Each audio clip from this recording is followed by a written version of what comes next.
자, 마지막 시간 시작해 볼게요. 뭐 이렇게 하고 나면 이제 부가세법 끝날 것 같아요. 다음 시간부터 뭐 소득세법을 하든지 그렇게 하면 안 되겠네요.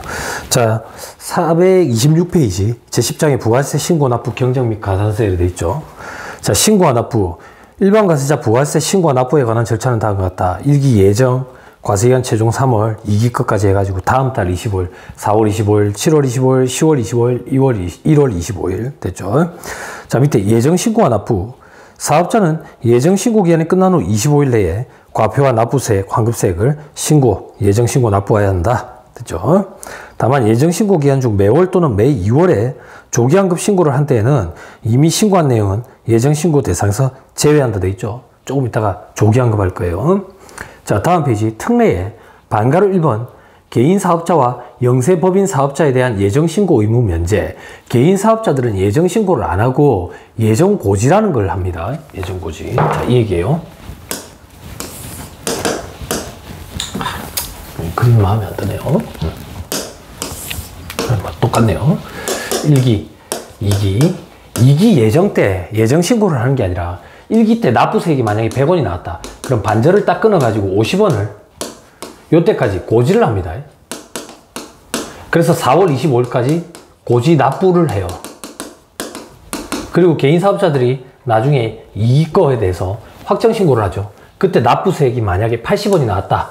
그럼 이 기존에 납부했던 걸 기납부세액 형태로 차감한 나머지만 납부하게 돼요. 그래서 법인은 예정신고, 확정신고 의무가 있는데 개인 사업자들은 확정신고만 하고 예정신고는 별달리 이루어지는 게 아니라 국세청에서 예정고지라는 작업을 하고 절차를 거쳐가지고 예정고지하고 납부하게 된다더라. 그리고 하나만 더, 개인 사업자들만 이렇게 예정고지 납부 규정이 있었는데 이제 영세한 법인 사업자도 실질적으로는 개인이나 마찬가지 아니냐라고 봐서 영세한 법인 사업자도 예정고지를 합니다. 그 영세한 법인 사업자들은 누군데, 직전 과세기간 공급가의 합계액이 1억 5천만 원 미만인 법인 사업자를 영세 법인 사업자랍니다. 예정신고 의무를 면제한다. 그 대신 납세지 관할 세무서장이 각 예정신고 기간마다 직전 과세기간에 대한 납부세액의 50%를 고지 징수한다. 고지 징수. 다만 징수해야 할 금액이 30만 원 미만이면 고지 징수 안 합니다. 행정 절차에 소요되는 돈이 더 많다라고 보는 거예요. 많다고 푼 돈까지 고지를 해가지고 징수하겠냐. 자, 됐죠? 그 정도만 보면 돼요. 밑에 보면 납세고지서 발부기간, 징수기한이 있는데 이런 것까지는 보지 맙시다. 밑에 위 규정에 의해서 세무서장이 결정해서 고지한 세액을 납부한 사업자는 확정신고 시 모든 과세기간을 대상으로 확정신고하여야 하는데, 확정신고 시에는 이러한 예정고지세액을 납부세액에서 이렇게 빼는 형태로 계산을 한다. 됐죠? 됐습니다. 여러분, 하나만, 최근에 뉴스 기사나 이런 데 접하다 보면 개인 사업자들, 영세한 법인 사업자들 예정 고지를 뒤로 미뤄주니 뭐 이런 얘기들이 있거든요. 그걸 얘기하는 게 아니에요. 그 예정 고지를 뒤로 미뤄주거나 없는 걸로 해주는 거는 지금 시국이 코로나 상황이잖아. 그래서 괜히 개인 사업자들한테 자금 부담을 안 주기 위해서 국가에서 한시적으로 적용하는 거예요. 한시적으로. 원칙이 아니에요, 그거는. 그건 있다 없다 그러는 거예요. 작년에 그렇게 했었거든요. 그럼 올해는 안 할 줄 알았어요. 올해는 안 할 줄 알았는데 코로나 지금 다시 또 확진자가 증가세잖아. 그래서 올해도 지금 연초에 이루어지고 있어요. 그게 무슨 말인데, 지금 오늘이 4월 26일인가 그렇거든요.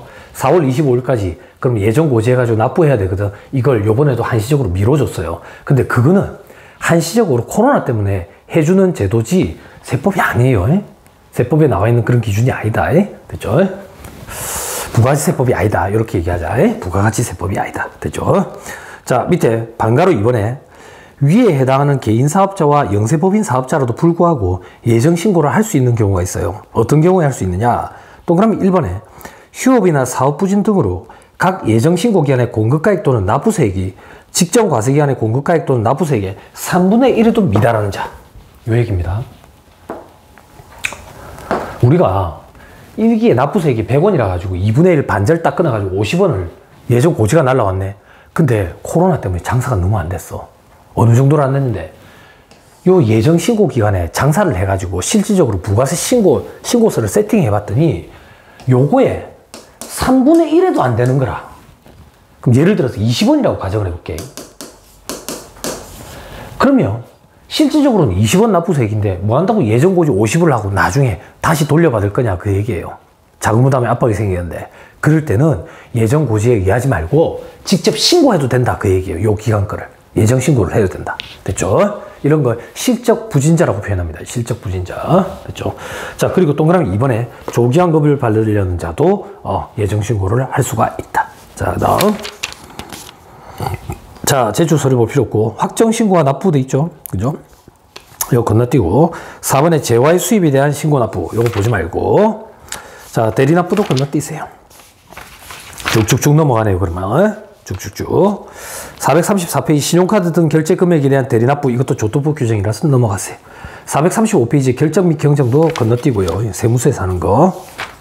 자, 438페이지 징수까지 왔습니다. 징수. 됐죠? 자, 밑에 징수는 국세징수법에 따른 거기 때문에 신경 쓰지 말고 밑에 로마자 4번에 환급. 자, 박스 바로 보세요. 일반 환급. 과세기한 단위로 환급하는 게 일반 환급인데 환급 기한은 확정신고 기한이 지난 후 30일 내다. 됐네. 일반 환급은 예정 때는 안 해주네. 확정 때만 해준다. 됐죠? 다시 일반 환급은 확정 때만 한다. 예정 때 환급이 발생하는 것은 예정신고 미환급세액이라는 명목으로 확정신고할 때 차감해준다. 다시 그러면 확정 때만 일반 환급이 이루어지네. 언제? 확정신고 기한이 지난 후 30일 내에. 지금부터 볼 건 뭔데 동그라미 2번에 조기환급입니다. 빨리 돌려받는 거야. 됐죠? 환급기한은 15일 이내라고 돼 있죠. 다음 페이지 3번에 조기환급. 조기환급 대상. 조기환급은 아무나 다 할 수 있는 게 아니다. 대상이 정해져 있다. 어떤 대상이냐? 사업자가 영세율을 적용받는 경우. 우리 앞에서 영세율 공부했었죠. 영세율은 매출세액 없고 매입세액만 있잖아. 그죠? 빨리 돌려줘야지. 수출하는 기업들 지원해주기 위한 목적인데 환급세액 발생하면 빨리빨리 돌려줘야지. 됐죠? 자, 동그라미 2번. 사업자가 사업설비, 감가상각 자산을 신설, 취득, 확장, 증축하는 경우. 봐봐요. 사업설비, 감가상각 자산을 신설, 취득, 확장, 증축한데 이런 건 공통적인 성격이 금액이 다 크다고. 금액이 다 크면 매입세액도 크겠지. 그럼 환급액도 제법 크겠지. 이 환급액을 빨리 돌려줘야지 자금이 빨리 원활하게 돌아갈 거 아니에요. 그죠? 그래서 조기환급 대상으로 묶어놓고 있다. 마지막 하나 중요하진 않지만 사업자가 법에서 정한 재무구조 개선 계획을 이행 중이래. 재무구조 개선 계획 등을 이행 중인 기업체들의 공통적인 특징은 그냥 당장 내일 망할 것 같은 회사예요. 당장 내일 망할 것 같은 회사인데 어떻게든 다시 회생해 보려고 애를 쓰는 회사들이라고. 이렇게 애를 쓰는 회사들이 환급세액이 발생했을 때 빨리 돌려줘야지 자금이 원활히 돌아가가지고 회생하는데 도움을 줄 수 있겠죠. 그래서 이렇게 법에서는 조기환급 대상을 세 가지로 열거해가지고 이 조기환급 대상에 대해서만 조기환급 규정을 적용할 수 있도록 하고 있다. 됐죠? 자, 밑에 괄호 2번에 조기환급의 절차. 예정신고기간 또는 과세기간의 조기환급. 조기환급을 받으려는 사업자가 부가세 예정신고서 또는 확정신고서를 제출한 경우에는 조기환급을 신고한 것으로 본다. 다만 사업설비를 신설, 취득, 확장, 증축함에 따라 조기환급을 받으려는 경우에는 건물 등 감가상각 자산 취득명세서, 재무구조 개선계획을 이행 중인 경우에는 재무구조 개선계획서를 첨부해야 된다. 다음 페이지. 이러한 신고를 받은 관할 세무서장은 예정신고, 과세기간별로 지난 후 15일 내에 환급해야 된다.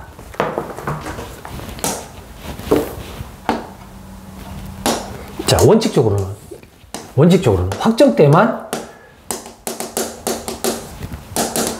확정 때만 환급이 이루어지잖아요. 그런데 아까처럼 조기환급 대상인 경우에는 예정신고 때 요것만 가지고도 신고를 하면 15일 내에 조기환급이 들어온다 그 얘기예요. 됐죠? 그럼 건물 등 감가상각 자산 취득명세서, 재무구조 개선 계획 이행서 이런 건 뭡니까? 그냥 첨부하는 서류예요. 우리가 그 조기환급 대상에 해당한다라는 걸 입증하는 서류라고요. 됐죠? 그런 용어까지는 기억 못 하셔도 돼요. 자, 그 다음에 반가로 이번에 매월 또는 매 2개월 단위의 조기환급. 조기환급이 적용되는 사업자는 예정신고기간 중 또는 과세기간 최종 3개월 중 매월 또는 매 2개월을 조기환급 기간을 해서 조기환급 받을 수 있다. 그러면 이 경우에는 조기환급 기간이 끝난 날로부터 25일 내에 환급세액을 신고를 하고 그리고 15일 내에 환급해야 된다. 자, 이 얘기입니다. 요 기간 중에 한 달치 것만 다음 달 25일까지 신고하면 15일 내에 환급이 들어온다. 혹은 두 달치 것만 다음 달 25일까지 신고하면 15일 내에 환급이 이루어진다. 이런 게 조기환급이다. 됐죠? 됐습니다. 자, 괄호 3번. 조기환급세액은 영세율이 적용되는 공급분에 관련된 매입세액, 시설 투자에 관련된 매입세액, 국내 공급분에 관련된 매입세액을 구분하지 아니하고 사업 장별로 매출세액에서 매입세액을 공제해서 계산한다. 자, 여기입니다. 우리가 매출세액에서 매입세액을 차감해서 납부세액을 납부하는데 우리가 장사하는데 매출세액이 100원이래. 매입세액은 80원이라 가지고 납부세액이 20원이거든. 근데 요번 과세기간에 사업 설비를 신축, 취득 이렇게 한 거야. 신설 취득. 그래서 매입세액이 요만큼이 발생을 했어. 매입세액이. 지금 법조문에서 얘기하는 게 뭐냐면 내가 원래 컴퓨터 장사하는 사람이거든. 컴퓨터 장사하면서 발생된 이 납부세액 부가세 20원과 사업 설비를 신설 취득 확장 증축하면서 생긴 환급세액 200원 요 둘을 각각 따로 구분하지 말라는 얘기예요. 따로 구분하지 말고 이 둘 네팅하면 180원 환급이죠. 요렇게 환급을 해주겠다. 사업 장별로 해주겠다. 일반 납부세액, 영세율 관련된 거, 사업 설비를 신설 취득 확장 증축하는 거 별도로 각각 구분하지 아니하고 사업 정별로 하나로 묶어가지고 환급세액이 발생하면 환급을 해주겠다. 그 얘기예요. 됐죠? 됐습니다. 자, 경쟁 환급 볼 필요 없고 자료 제출은 잘하면 되고 질문조사 과태료를 받는 경우도 있다더라. 넘어갑니다. 가산세 이런 건 건너뛰고 444페이지 부가가치세법상 가산세 돼 있죠. 그죠? 앞에서 다 공부했었어요. 그죠? 그거 말고는 안 해도 되는데 참고사항 괄호 1번에 등록 불성실 가산세, 미등록 가산세 앞에서 했죠. 동그라미 2번에 타인 명의 등록 가산세, 타인 명의로 사업자 등록을 하고 혹은 타인 명의 사업자 등록을 이용해 가지고 사업을 하는 것으로 확인이 되면 1% 가산세를 냅니다. 그때 타인은 어디까지? 타인의 범위는 어떻게 되느냐? 자, 445페이지 맨 밑에 별표시 2번. 타인은 자기 계산과 책임으로 사업을 경영하지 아니하는 자를 타인이라 하는데 다음 중 하나에 해당하는 자는 타인이 아니다. 그럼 다음 중 하나에 해당하는 자의 명의로 사업자 등록을 내놔놓고 실질적으로 내가 해도 타인이 아니니까 괜찮다 그 얘기예요. 자, 동그라미 1번 요것만. 사업자의 배우자는 타인으로 보지 않는다. 즉 저희 와이프 명의로 사업자 등록을 내놔놓고 실질적으로 사업을 제가 한다. 문제없다 그 얘기예요. 현업에서 실질적으로 그런 일이 많이 벌어집니다. 됐죠? 타인의 범위에 배우자는 제외다. 배우자는 제외. 그리고 444페이지 괄호 2번에 세금계산서 불성실 가산세 동그라미 1번에 기억 니은 했죠. 그리고 동그라미 2번에 부실 기재했을 때 1%. 동그라미 3번에 전송과 관련된 거 지연 전송 미전송 했죠. 자, 동그라미 4, 5번 묶어요. 재화 용역을 공급하지 않고 세금계산서 등을 발급하거나 발급받은 경우 재화나 용역을 공급하지 않았는데도 세금계산서만 수수했대. 종이만 이런 걸 우리는 가공거래라 그래. 들어본 친구들도 있을 거예요. 서울에 영동이라든지 부산의 국제시장 이런 데서 자료상들한테서 자료만 사온다라는 거. 이게 가공거래야. 이럴 때는 세율이, 가산세율이 굉장히 높습니다. 과거에 2%였는데 3%로 증가시켰어요. 3%로. 하나 더. 동그라미 6, 7번.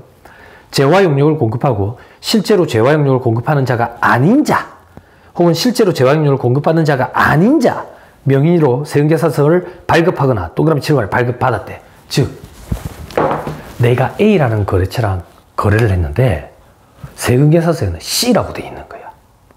혹은 내가 재화나 용역을 공급을 했는데 나 아닌 제3자가 공급한 걸로 세금계산서가 발급이 된 거야. 이런 걸 위장거래라고 합니다. 위장거래. 이때는 가산세율이 2%다. 2%. 공급가액 2%. 무섭습니다. 2%, 3% 이거. 자료상한테 자료 매입해가지고 가공거래 10억짜리 하나 있다. 10억짜리. 그 10억에 3%. 3천만 원 아닙니까? 무섭습니다. 무서워요. 양쪽으로 때려요. 양쪽으로. 자, 그리고 동그라미 8, 9번. 재화 용역을 공급하고 세금계산서 등 공급가액을 과다기재 혹은 받았대. 재화 용역을 공급했는데 공급이 1,000만 원이 이루어졌는데 2천만 원이라고 한 거야. 과다기재한 1,000만 원 있죠. 그거에 대해서 가산세를 뗀다. 이것도 1%다. 2%다. 2%.